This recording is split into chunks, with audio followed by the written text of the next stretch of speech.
بسم اللہ الرحمن الرحیم۔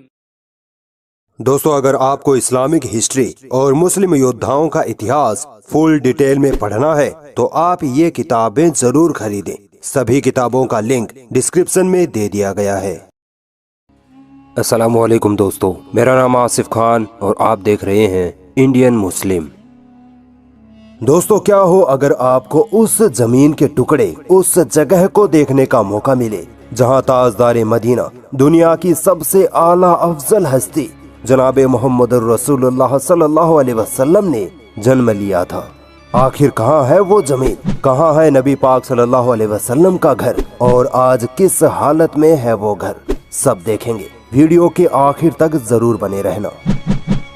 دوستو، نبی صلی اللہ علیہ وسلم کے والد کا نام عبداللہ تھا۔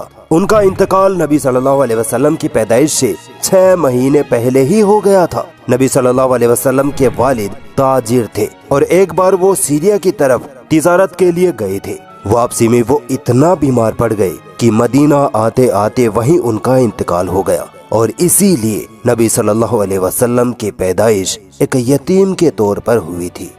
آپ صلی اللہ علیہ وسلم کی والدہ کا نام آمینہ تھا۔ جب آپ 6 سال کے ہوئے تب ان کا بھی انتقال ہو گیا تھا۔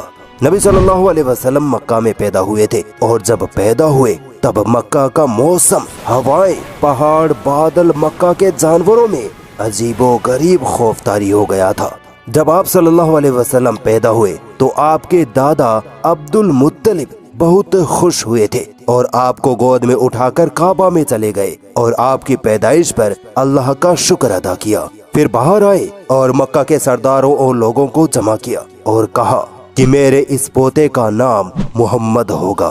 مکہ کے لوگ حیران ہو گئے، بولنے لگے کہ یہ کیسا نام ہے؟ ایسا نام تو مکہ میں آج تک کسی نے نہیں رکھا۔ مکہ کے سرداروں نے کہا، اے عبد المطلب، آپ نے یہ کیسا نام رکھا ہے؟ آپ نے اس بچے کا نام مکہ کے بزرگوں کے نام پر کیوں نہیں رکھا جیسا کہ مکہ کا رواج ہے؟ عبد المطلب نے جواب دیا کہ محمد کا مطلب ہوتا ہے وہ ہستی جس کی بہت زیادہ تعریفیں کی گئی ہوں۔ میں چاہتا ہوں کہ میرے اس پوتے کی بہت زیادہ تعریفیں کی جائیں، اسی لیے میں نے اس کا نام محمد رکھا ہے۔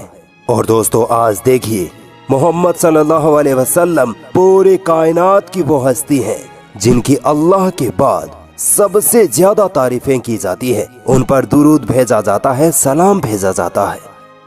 رسول اللہ صلی اللہ علیہ وسلم جب مکہ سے مدینہ ہجرت کر گئے تھے تب آپ کے گھر پر آپ کے چچیرے بھائی عقیل بن ابی طالب نے قبضہ کر لیا تھا۔ یہ اس وقت مسلمان نہیں ہوئے تھے۔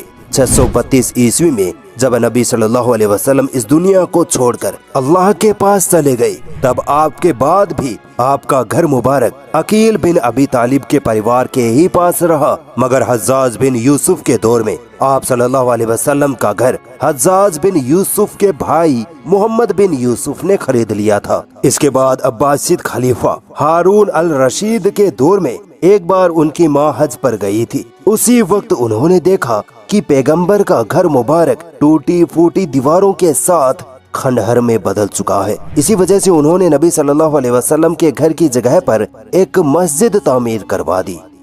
وقت گزرتا گیا، مسلمانوں میں یہ مسجد اتنی پاپولر ہو گئی کہ یہاں حد سے زیادہ زیارتیں ہونے لگی۔ لوگوں نے عجیب و غریب رسم و رواجوں کے ساتھ یہاں بدعتیں کرنی شروع کر دی۔ جب سعودی عرب میں آل سعود کی حکومت آئی تب تک یہ مسجد ایک مزار یا درگاہ کا روپ لے چکی تھی۔ اسی وجہ سے آل سعود نے فتنوں اور بدعتوں کو ختم کرنے کے لیے اس مسجد کو زمیندوز کروا دیا۔ پھر آخر میں سن 1953 میں نبی پاک صلی اللہ علیہ وسلم کی پیدائش کی اس جگہ پر ایک 2 منزلہ لائبریری بنا دی گئی۔ یہ لائبریری آج بھی مکہ شہر میں ٹھیک مسجد الحرم کے سامنے ہی موجود ہے۔ اس لائبریری میں کئی پرانی حدیثوں کی کتابیں، مونیومنٹس، اسکرپچرز اور خوب ساری اسلامی کتابیں رکھی گئی ہیں۔